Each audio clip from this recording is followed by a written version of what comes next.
Baruch Hashem, toda Rabaj Javerín, porque tenemos la oportunidad de seguir avanzando en estas maravillosas enseñanzas. Bueno, pues el día de hoy vamos a tener una sesión de preguntas y respuestas, donde siempre pedimos a Kadosh Baruj Hu nos dé la oportunidad de tener, pues siempre una respuesta a cada una de las interrogantes.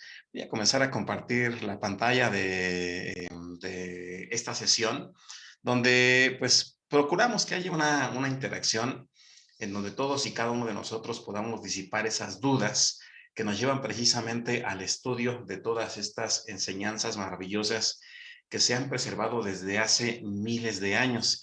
Y bueno, pues algo muy importante que mencionábamos como primera interrogante, mientras ustedes van preparando sus preguntas, es el dar respuesta a cuál es la diferencia tan marcada que existe entre la Kabbalah que hemos recibido nosotros desde hace miles de años. Quizá uno de los textos más antiguos es directamente el Sefer Yetzirah, el libro de la creación, que se le atribuye al patriarca Abraham. Y bueno, conforme vamos nosotros avanzando en la traducción, en la explicación de cada uno de estos textos, pues nos vamos dando cuenta que ocurre algo, que van existiendo variantes que detonaron una gran diferencia a partir del siglo XVI. Recordemos nosotros que en el siglo XVI nos encontramos con las enseñanzas de un gran maestro, Isaac Luria. Isaac Luria, bueno, es un rabino cabalista muy conocido en gran parte de Safed, una provincia que se encuentra en el estado de Israel. Él mismo tuvo un alumno. Este alumno es Jaim Vital.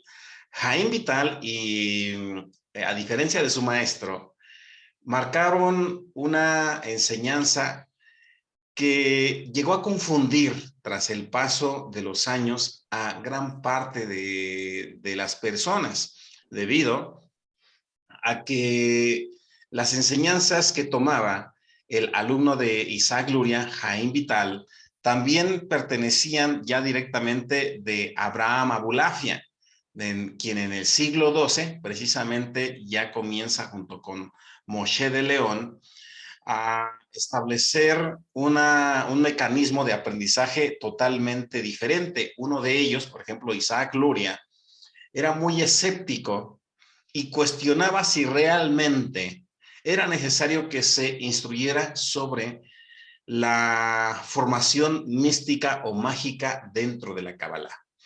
Sin embargo, cuando él cuestionaba esto, generalmente lo hacía porque su fundamento de la estructura de aprendizaje partía directamente de un análisis racional.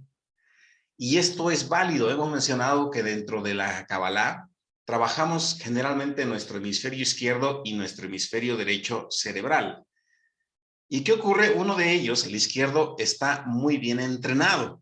Mientras más diestros nos volvemos nosotros en alguna profesión, en alguna materia o en una búsqueda que tenga una explicación científica sobre aquello que se relaciona con el mundo metafísico y no se puede comprobar, entonces, ¿qué llega a suceder? Bueno, llega a suceder prácticamente que se termina por renunciar o ser escéptico a ese tipo de enseñanzas, hasta que llegamos al siglo XXI, cuando ya comenzamos a tener evidencia tangible de que sí se pueden comprobar una serie de enseñanzas que antes se consideraban como superstición. Recordará usted lo que hemos hablado, por ejemplo, sobre la captura de las fotos bioeléctricas, ¿verdad? Mencionábamos que antes se creía solamente por superstición o porque se veía a una persona anciana, muy sabia, independiente de la cultura que sea.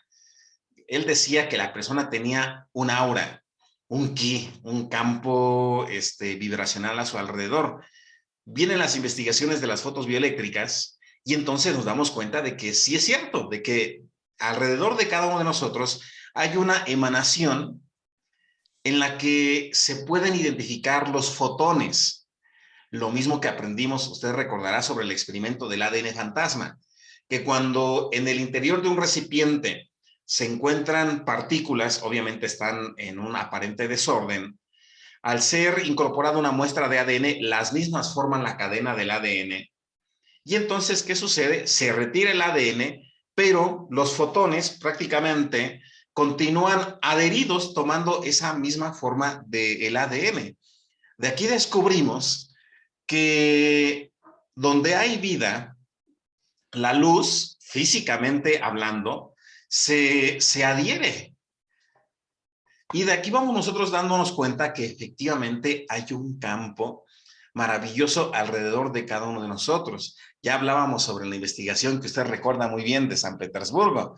Mencionamos que algo que debe de marcar siempre, a diferencia de otros creyentes, el mundo de la mística en el estudio de la Kabbalah, es que no somos supersticiosos, que nos tenemos que dar a la tarea de ser multidisciplinarios. Por lo tanto, es muy importante que nosotros sepamos que nada debe de quedar solamente en la teoría del expositor, sino que nosotros tenemos que comprobarlo por medio de ¿qué? De acciones que tenemos que ejecutar en nuestros propios hogares. Bien, entonces, ¿qué sucede?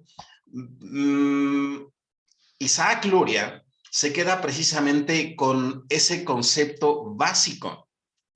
Y es muy importante que una persona no se sienta mal por cuestionar las enseñanzas de nuestros grandes cabalistas de tiempos pasados, porque ellos enseñaron basados generalmente en los recursos que tenían. Pero debemos de recordar también que a veces las enseñanzas que nosotros estamos adquiriendo no siempre se pueden comprobar de la misma forma por todos los estudiantes de Kabbalah. Habrá personas que de pronto podrán realizar una práctica meditativa y probablemente no encuentren una experiencia mística como puede escuchar que alguien sí la tiene. Alguien puede tener una práctica meditativa y de pronto puede decir, pues observé esto, tuve un sueño, sentí esto en mi entorno, o obtuve una respuesta que desconcertó mi raciocinio. ¿Y qué sucede? Bueno, a lo mejor debido a que a veces se tiene que ser paciente, uno se tiende a desalentar. ¿Por qué razón? Porque a veces quisiera uno que la manifestación viniese inmediatamente, vivir esa experiencia metafísica, pero a veces llegan a transcurrir no solo semanas, meses, sino también años, hasta antes de que alguien pueda tener su primera experiencia. ¿Y esto qué va llevando a que ocurra? Bueno, pues a que la persona en el trayecto probablemente desista, porque quizá no era lo que estaba buscando. Bien, entonces volvemos a mencionar, estas diferencias han existido ya desde hace mucho tiempo, y por eso mencionábamos en las clases de historia de Kabbalah que nosotros tendríamos que atrevernos a preguntar, ¿por qué razón debería de creer ciegamente en la descripción que está enseñando determinado maestro? Mencionamos que la Kabbalah tiene un fundamento que está descrito en el Zohar y que dice que nosotros aprendemos de todo el mundo, pero de ninguno en exclusivo. Porque si nosotros hiciéramos eso, nos estaríamos perdiendo del maravilloso contexto cultural que hemos heredado a lo largo de todo el mundo. Y entonces también perderíamos probablemente la oportunidad de descubrir cómo es que a través del patriarca Abraham se distribuye todo el conocimiento a gran parte del mundo, hacia Oriente, hacia Asia, hacia África, cómo llega a Occidente, cómo es que precisamente el aspecto místico del pueblo hebreo llega también a generar de manera residual una serie o a impregnar de manera residual a una serie de enseñanzas que nosotros podemos ver también en el cristianismo. Bien, entonces, ¿qué sucede? Se comienzan a perder porque en aquel momento se necesitaba también tener una serie de planteamientos filosóficos que también dieran soporte a las creencias del pueblo de Israel. Bien, es decir, que la Kabbalah fue tomada únicamente como una herramienta filosófica y por eso podemos ver muchas veces que es utilizado como un coach. Usted puede ver a maravillosos comunicadores, maestros de Kabbalah, que se han entrenado de manera muy profesional en la manera en la que pueden estar exponiendo delante de grandes públicos, pero solamente quedan con una perspectiva filosófica. Por ejemplo, nosotros en la actualidad tenemos grandes maestros. Conocemos a Michael Lightman y vemos que habla con mucha sabiduría. Y uno dice, ah, Baruch Hashem estudió con Rab Ashlag.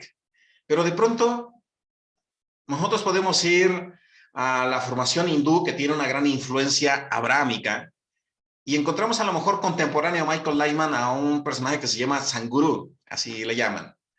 Y usted lo escucha y dice, qué sabiduría tan maravillosa, al final de día es filosofía. Y ambos están expuestos ante grupos múltiples que pretenden influir, sin embargo, con el cuidado de únicamente acercarse al aspecto teórico que no comprometa la credibilidad, porque si usted se acerca con cualquiera de ellos y le dice, bueno, se oye muy bonito, sabemos que Sadhguru proviene de los brahmanes son descendientes de Ismael, de la enseñanza de Agar, de Abraham Avinu, del patriarca.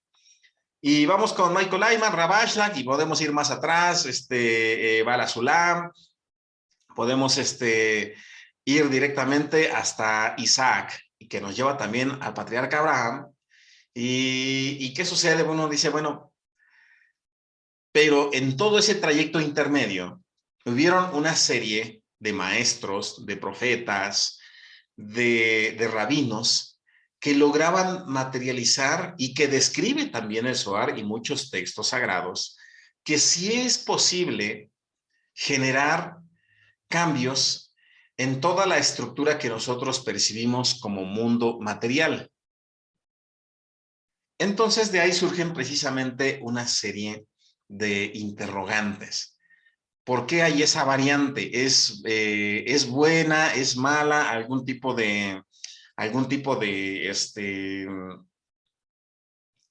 ¿De vertiente? No. Esto es un proceso necesario.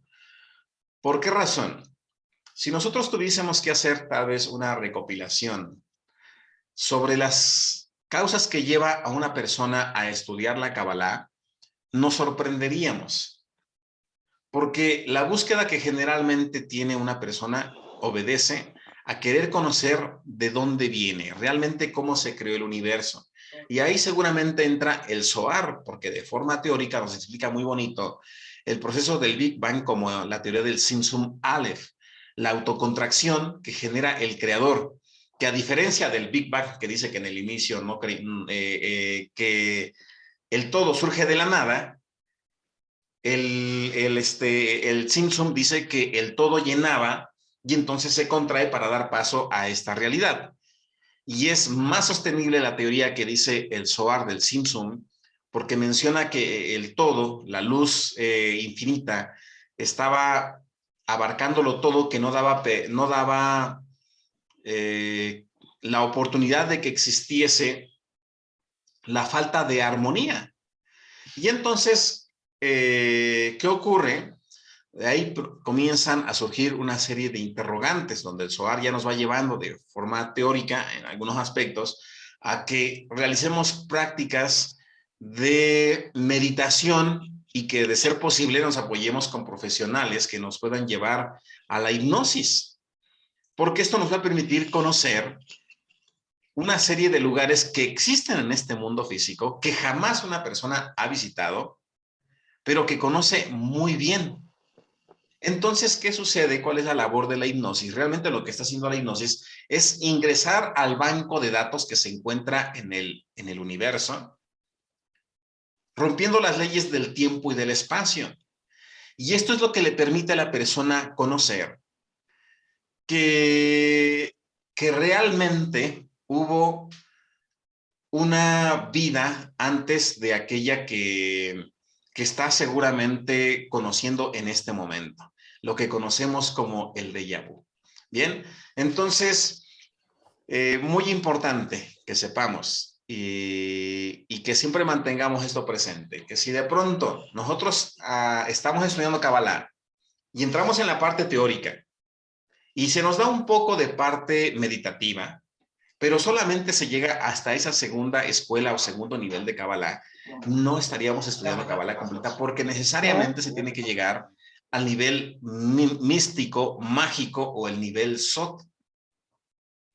Entonces, si alguien dice que Kabbalah solamente es teoría, es coach donde buscas hacer sentir emociones agradables a las personas, eso no es del todo la Kabbalah. La Kabbalah nos debe de llevar al aspecto místico, porque si no, se le restaría una gran parte de la credibilidad a grandes rabinos como Shimon Bar Yochai. Y todo el Tanaj, todos los eventos sobrenaturales que nosotros leemos en todo el Tanaj y de los que describe el Talmud Babli, principalmente, quedarían sin valor alguno. Entonces, ese es el punto en el que nosotros tenemos que diferenciar y por eso se tiene que ir acompañado inevitablemente el estudio de la Kabbalah con los fundamentos directos del Tanaj, la Biblia completa, el Zohar y el Talmud. Bien, entonces, integrando estas tres herramientas básicas, nos podemos dar cuenta de que sí tenemos la oportunidad de estar integrando la Kabbalah tal y como se enseña. Bien, entonces, o se debería de enseñar. Bien, entonces, esto es algo que llega a suceder precisamente cuando nosotros nos encontramos preguntándonos qué está pasando con la Kabbalah, sin que caigamos. Bien, recordemos, la Kabbalah no es ninguna religión, es a religión, porque lo que pretende es entregar a la persona la posibilidad de, um, de aprovechar todo lo que se encuentra en nuestro entorno sin que le asigne la exclusividad a una sola rama, a una sola enseñanza, pero sin que esto implique llegar a caer a lo mejor en prácticas que sí son completamente paganas. Por paganas son aquellas que contraponen las acciones que buscan que haya armonía entre los seres humanos, la naturaleza y todos los demás, sin buscar que exista afectación, porque a veces las prácticas paganas, que son las que sentencia generalmente la Torá, obedecen a aquellas que podrían generar algún tipo de daño a todos los demás. Por eso nosotros leemos en el Tanaj que una de las razones por las que el gran creador del universo se enojaba con el pueblo de Israel era porque en algún momento dice que ofrecía el pueblo de Israel sacrificios a los demonios, pero no era en sí el demonio, sino la acción que ejecutaba el pueblo de Israel, porque en ese momento ofrecían a niños, entonces mataban niños para ofrecerlos, entonces ahí ya podemos darnos cuenta que se rompe precisamente la estructura de armonía, ¿bien? Pero bueno, vamos a pasar a la sesión de preguntas y respuestas. Eh, bueno, no han dejado ninguna pregunta. Recordemos que el tema de hoy es de preguntas y respuestas. Y si no, ya saben que pues a mí me gusta platicar mucho, hablar demasiado.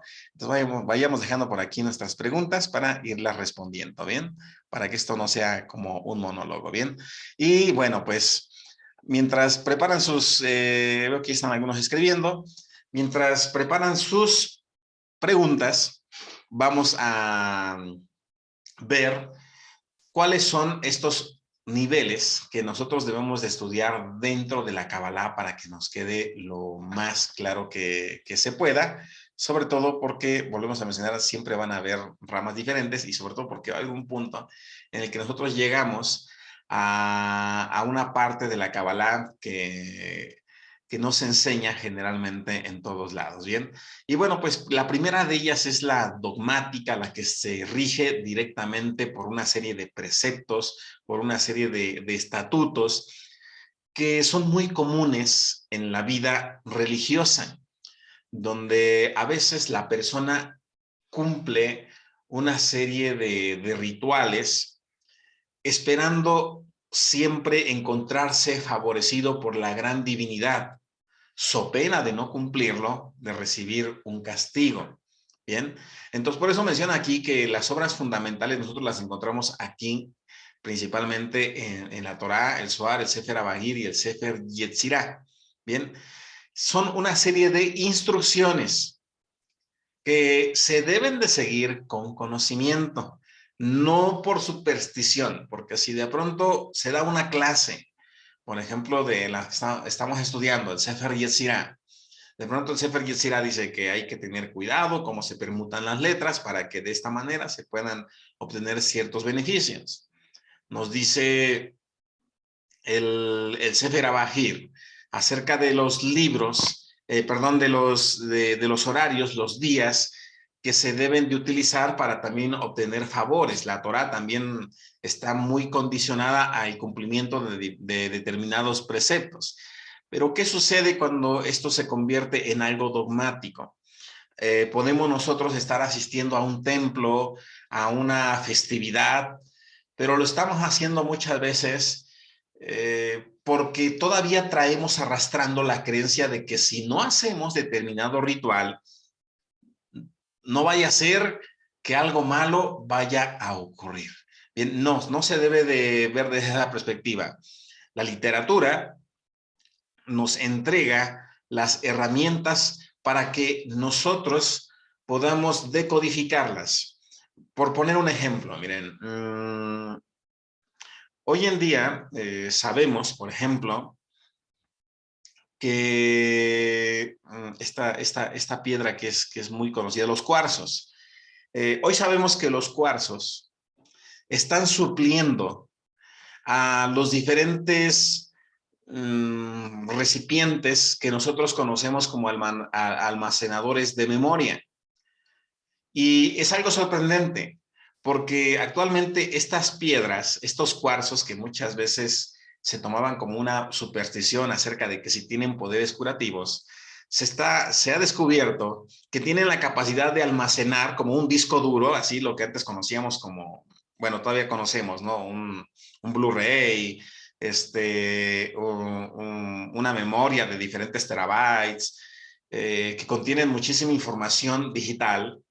Esto mismo puede quedar adherido en una pequeña piedra de cuarzo y puede almacenarse de forma que no va a ser fácil de destruir, como sí ocurre con estos artículos obsoletos. Pero el problema no es plasmar la información ahí. Esto es verídico, esto lo puede consultar ahí en internet. El problema no es almacenar ahí la información. Eso es como la parte más sencilla. Es como el gran creador del universo que hizo Boreolam, incorporó toda la información en la Torá, pero la Torá está codificada, no es una historia literal como la entendemos a veces como un cuento que podemos leer nosotros, una historia llena de fábulas. O sea, ahí está el mensaje encriptado. Ahora, ¿quién lo va a desencriptar? ¿Quién va a poder utilizar esa información? Bueno, pues aquel que sepa las propiedades, por ejemplo, del cuarzo, que sepa de qué herramientas son las que se van a utilizar ahora para poder ampliar toda esa información que se encuentra ahí comprimida. Bien, ahora vamos a la siguiente, Kabbalah práctica. Esta parte de la Kabbalah práctica es aquella que mencionamos, generalmente encontrábamos sentenciada por parte de Isaac Luria y que Jaime Vital sí comienza a utilizar. Inclusive Jaime Vital, este rabino, deja diferentes tratados donde menciona que si era posible que nosotros, de forma consciente, dejemos salir nuestra alma, nuestra neshama, para que fuera de las leyes del tiempo y del espacio pueda estar en conexión con el pasado, presente y futuro debido a que no existe esa separación que nosotros definimos en el mundo físico. Y entonces de ahí surgen las enseñanzas maravillosas que describe posteriormente Aryeh Kaplan, en el siglo XIX. Aryeh Kaplan toma las enseñanzas de Jaime Vital. Jaime Vital toma enseñanzas también de Isaac el Ciego, de Abraham Abulafia, y comienza a integrarlas. Y Jaime Vital se salva del escepticismo de Isaac Luria porque él comienza a practicar. Y cuando comienza a practicar, pues se da cuenta de que él sí puede conectar, y es que hay dos tipos de estudiantes de Kabbalah. El que es muy bueno grabándose los textos, las citas, y también el que es todavía más bueno conectando con esos mundos místicos. Y aquí en esta parte donde se habla sobre la creación de talismanes, no debemos de creerlo nosotros con el sentido simple que generalmente estamos acostumbrados a escuchar, o que cuando pensamos en talismanes inmediatamente nos imaginamos una tienda de souvenirs, nos imaginamos ahí el mercadito, al señor, la señora vendiendo una serie de figurillas metálicas para la buena, mala suerte. No es así. Recordemos que el Sefer Yetzirah, cuando hace referencia a los talismanes, los nombra como cameas. Y la camea es un recipiente que generalmente puede ser plata, o puede ser pergamino, o puede ser lana, o alguno de los materiales con los que fue construido el Bet HaMikdash o el Templo de Jerusalén. Y el Sefer Yetzirah describe cuál es la intención, la kavaná que se debe de generar en el intermediario, que es el cabalista. Debe saber qué está plasmando, qué significa esta letra, ya tomó en cuenta puntos cardinales, días, horas, vestimenta, mikve, etcétera. Bien, entonces el Talmud, la Kabbalah, dice que aún debe de haber una serie de filtros para poder ratificar que esa camea o talismán realmente funciona. Es como una mezuzá. Bien, el tema de la Kabbalah literal nos lleva a la gematría y permutación de letras, que nos va a permitir descubrir cómo es que cuando nosotros pronunciamos una frecuencia, genera un impacto en todo el entorno subatómico. Y entonces las moléculas y las células comienzan a organizarse de una forma completamente diferente. Bien, e intervienen en el proceso de oxidación de la materia, que eso es lo que lleva precisamente a que nosotros recordemos tal vez uno de los eventos que se describe en el Zohar acerca de Shimon Bar Yochai, este gran rabino, que él pronunciaba una palabra y decía que él hacía que se secaran, provocaba que se secasen las plantas o las personas. Bien, ahora, después viene la Kabbalah no escrita. Esta es lo mismo que ocurrió cuando se recibe la Torah oral. Recordemos que mucha gente tenía antes el concepto de que la Kabbalah oral era únicamente, perdón, tenía la creencia equivocada de que la Torah era únicamente lo que se encontraba escrito en lo que se conoce como la Biblia. Sin embargo, cuando nosotros comenzamos a estudiar el Talmud, nos damos cuenta de que hay algo que complementa y que también es reconocida como una enseñanza maravillosa, que se comienza a grabar con el propósito de que no se pierda. Bien, entonces en la Kabbalah no escrita, generalmente se siguen todas las recomendaciones donde determinado grupo de estudiantes pueden realmente llegar a participar, y no es para todos. ¿Por qué razón?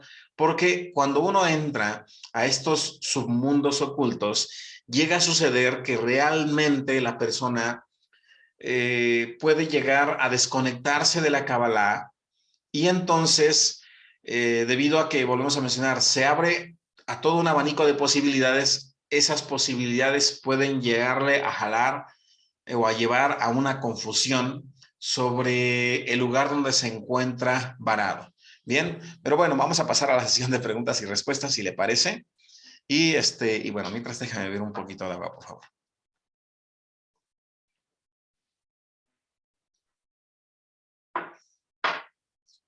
Bien, dice, ¿qué tan recomendable es recurrir a la revelación de las vidas pasadas para situarse en la realidad y trabajar el masal con más efectividad o hipnoterapia?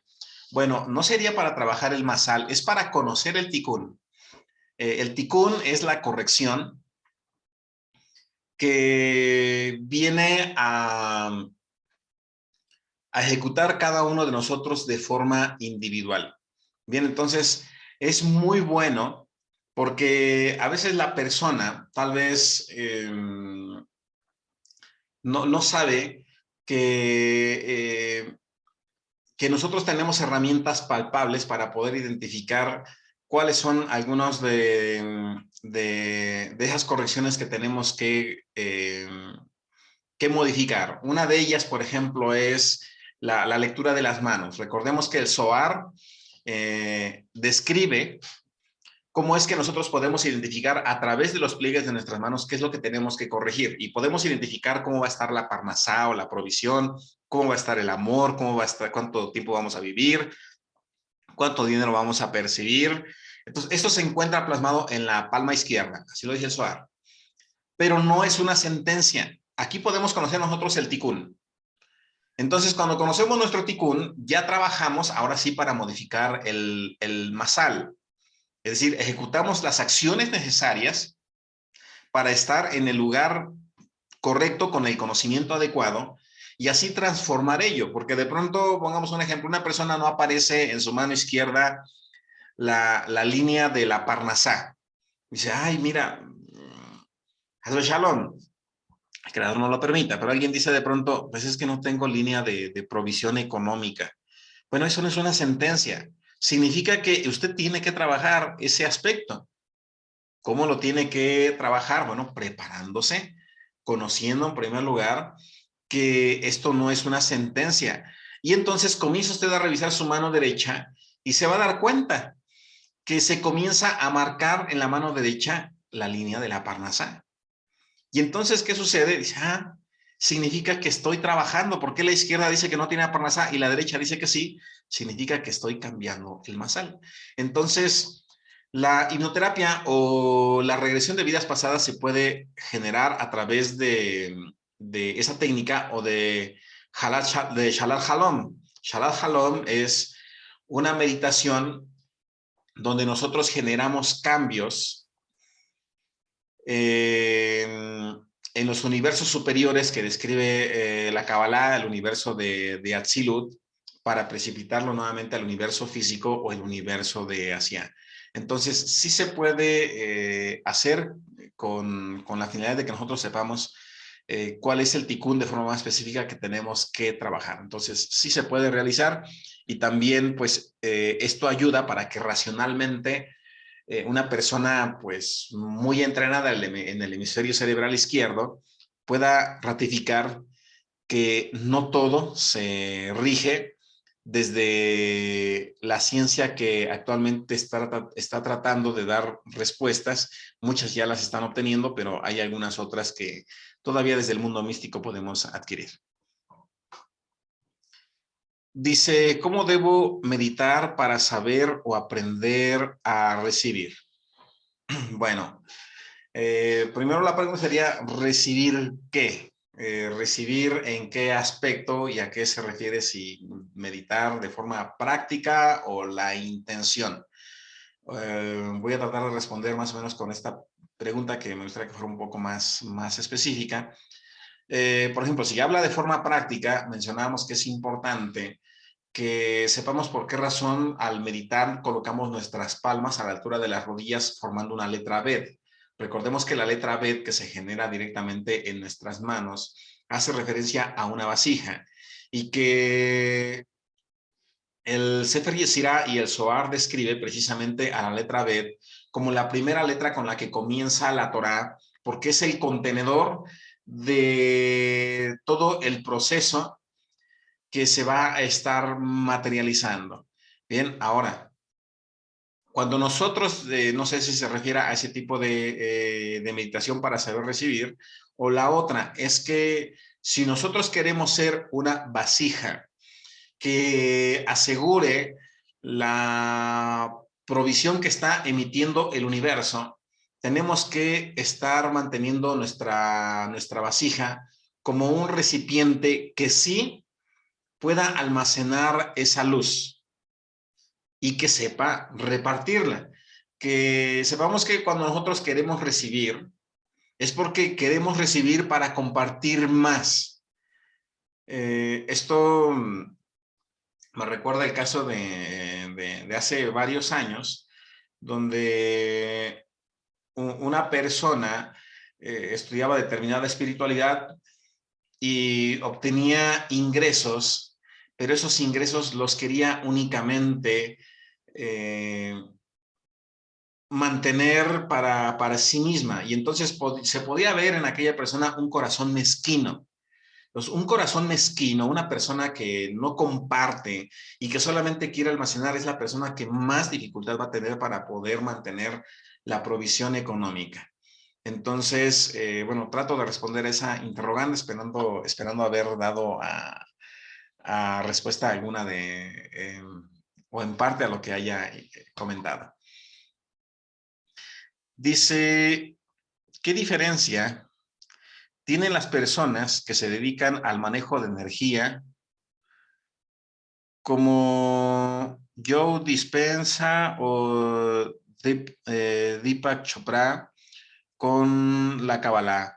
Bueno, no puedo dar respuesta a ello porque no he tenido la oportunidad de ver acerca de la manera en la que ellos manejan la energía. De Deepak Chopra sí he tenido la oportunidad de leer algunos de sus investigaciones, una serie de enseñanzas maravillosas. Mencionamos que al final del día, este mundo está lleno de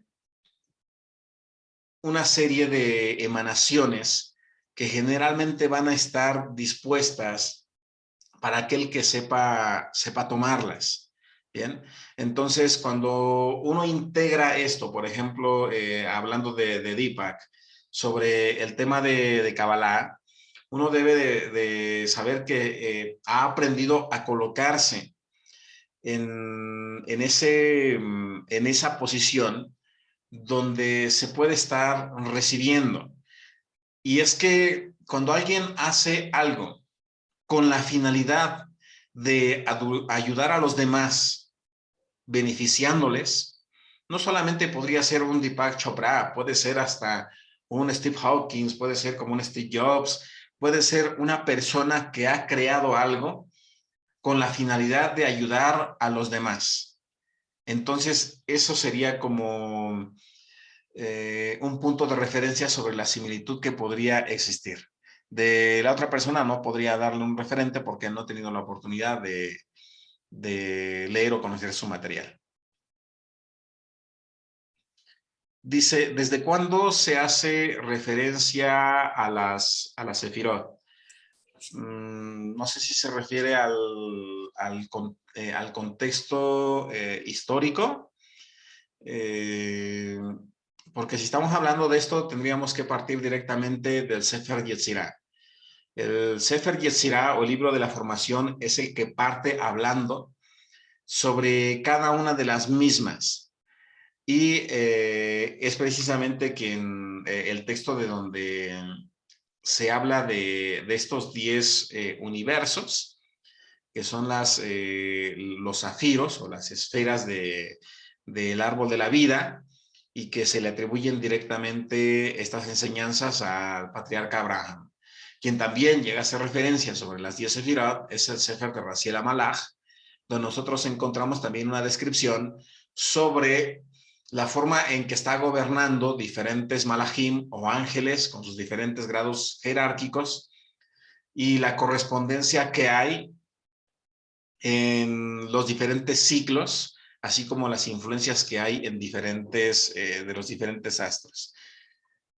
Dice, tengo una duda en cuanto a los libros por adquirir y el orden.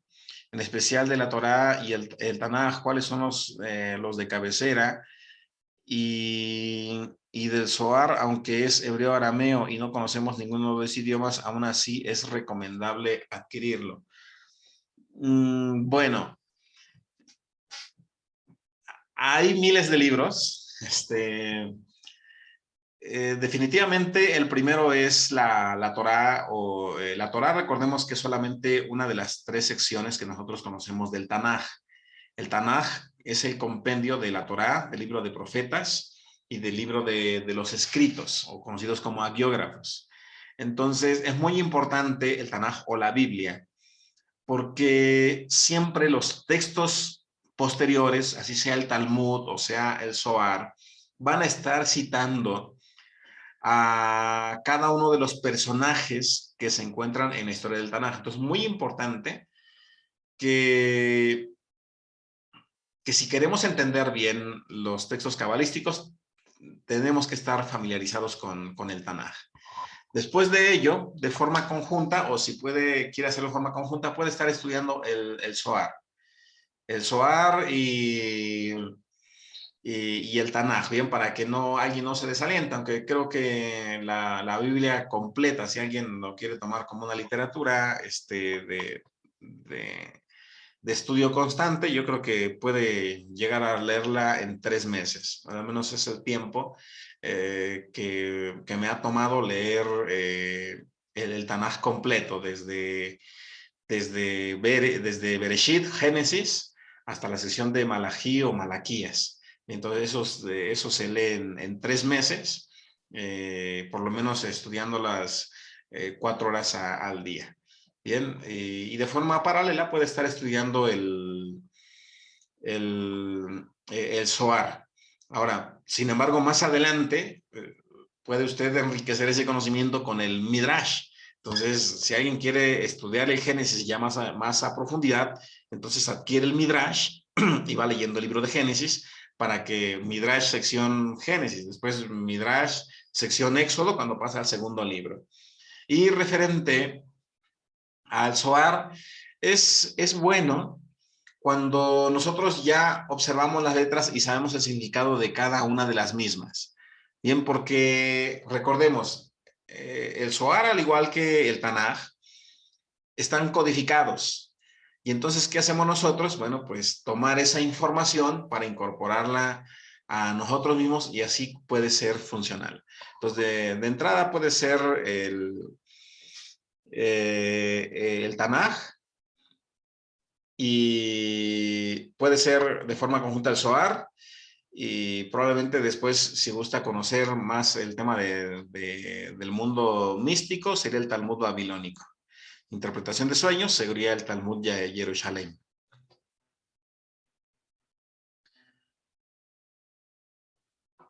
Dice, ¿qué tan difícil es llegar al nivel de interpretación de la Torá? ¿Quiénes pueden hacerlo y qué características deben tener?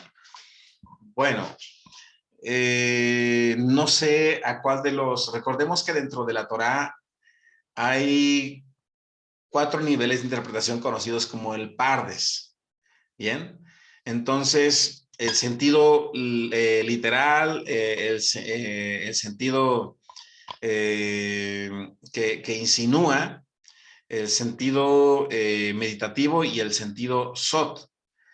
Entonces, para que una persona pueda dar esa interpretación, tendría que estarse familiarizando con, primero, a lo mejor partiendo de lo más básico, entendiendo que, por ejemplo, el alfabeto hebreo, cada letra tiene de 3 a 5 significados, y eso si no es que se integran otras letras dentro de la conformación de una sola letra.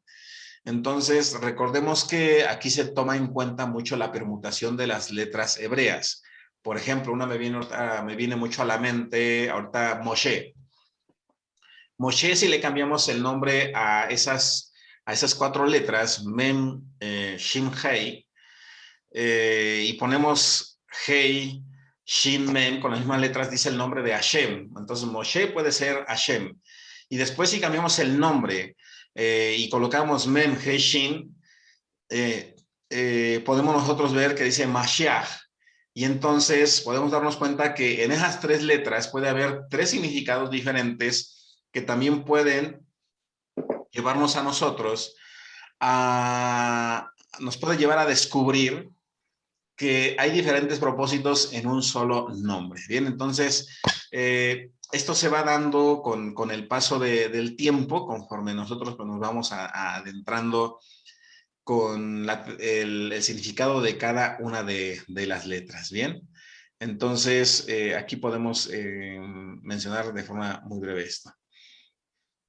Dice, para el cambio de nombre, ¿quién lo tiene que hacer? Bueno, el cambio de nombre se realiza únicamente cuando hay una persona que necesita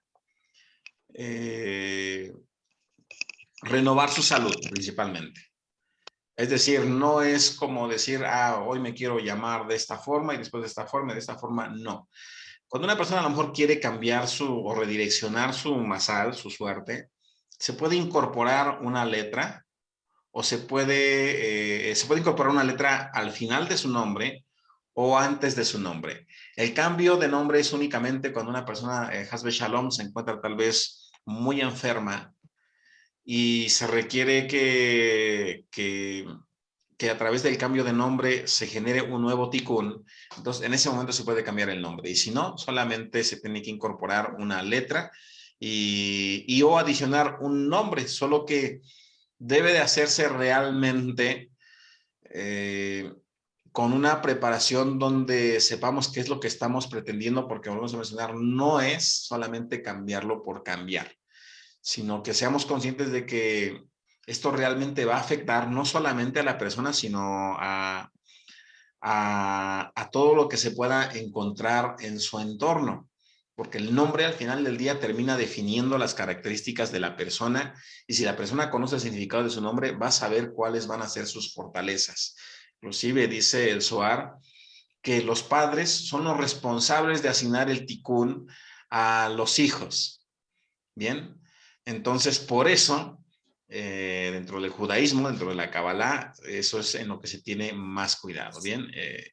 Cuando se busca adicionar, hay un proceso donde se tiene que realizar una migre y a la persona se le tiene que ungir con óleo de 5 especies, como describe la Torah.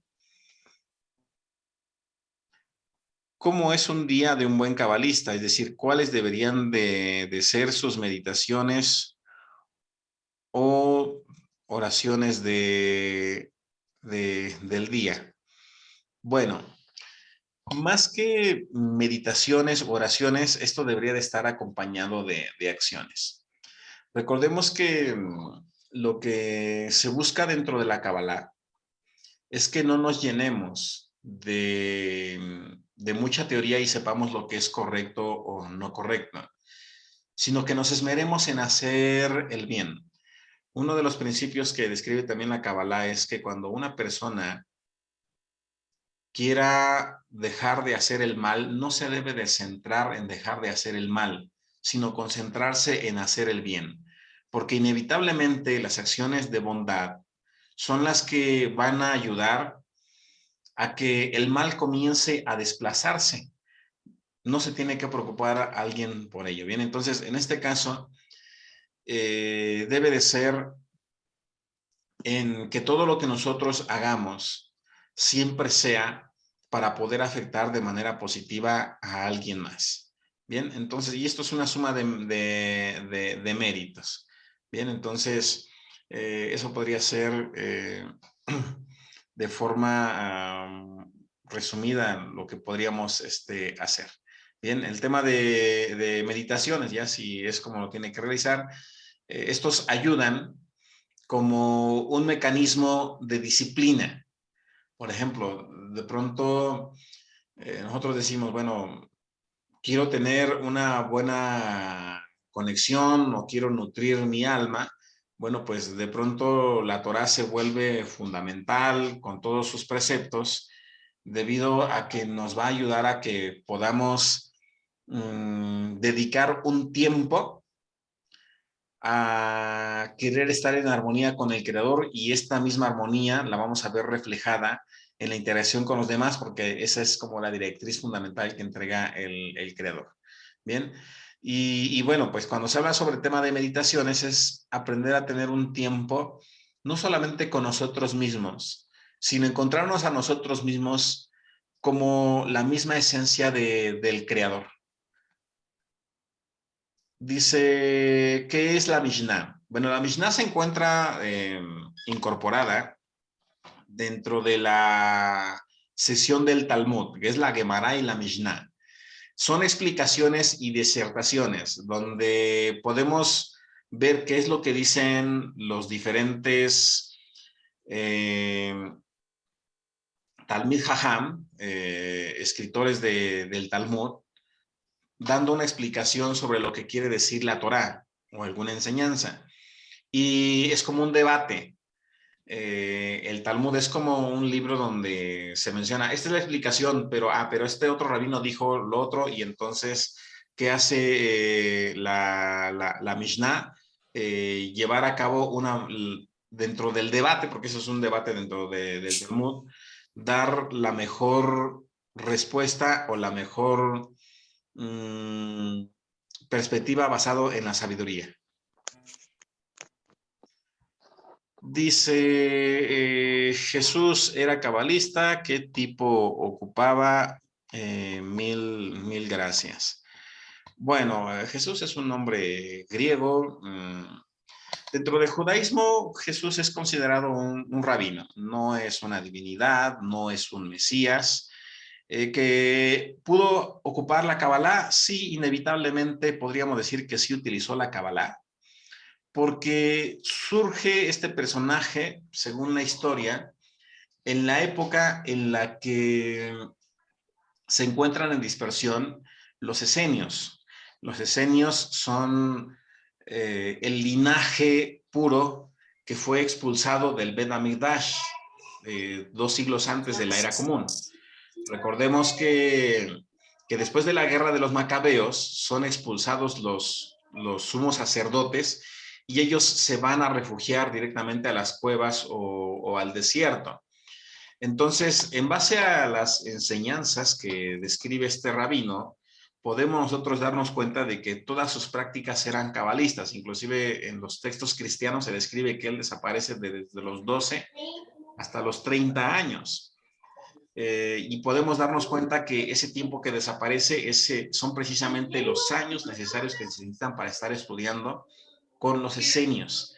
Y entonces recordemos que los esenios eran pues quienes conocían los secretos más profundos que deja Moisés, Moshe, y que llevan precisamente a la materialización de eventos que muchos definen como milagrosos. Bien, entonces se ve en él muchas prácticas cabalísticas. Inclusive podemos ver que por eso habían grupos. Recordemos que en esos tiempos de este rabino, pues habían principalmente grupos llamados como los esenios, los fariseos, los saduceos, los celotes y los helenistas. Habían 5 tipos de grupos judíos que en ese momento estaban convergiendo y cada uno tenía una perspectiva diferente. Entonces todos estaban peleados, no piense que estaban en armonía.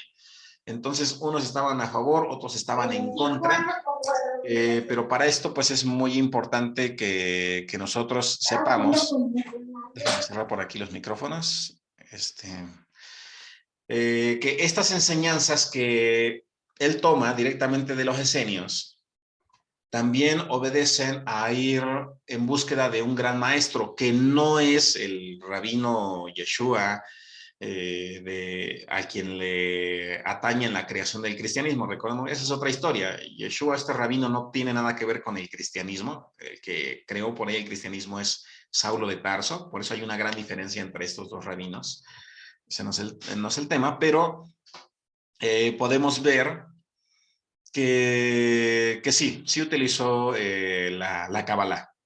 Entonces, si nosotros dejamos a lo mejor el celo religioso, porque como judíos a nosotros nos prohíben la lectura de del Nuevo Testamento. Dicen, no, eso es de los cristianos, pero pues como uno es historiador, uno dice, no, pues a mí me lo prohíbes, yo más lo investigo, ¿no? Así soy cabalista, dicen, ah, me lo prohíben, pues yo voy a buscar.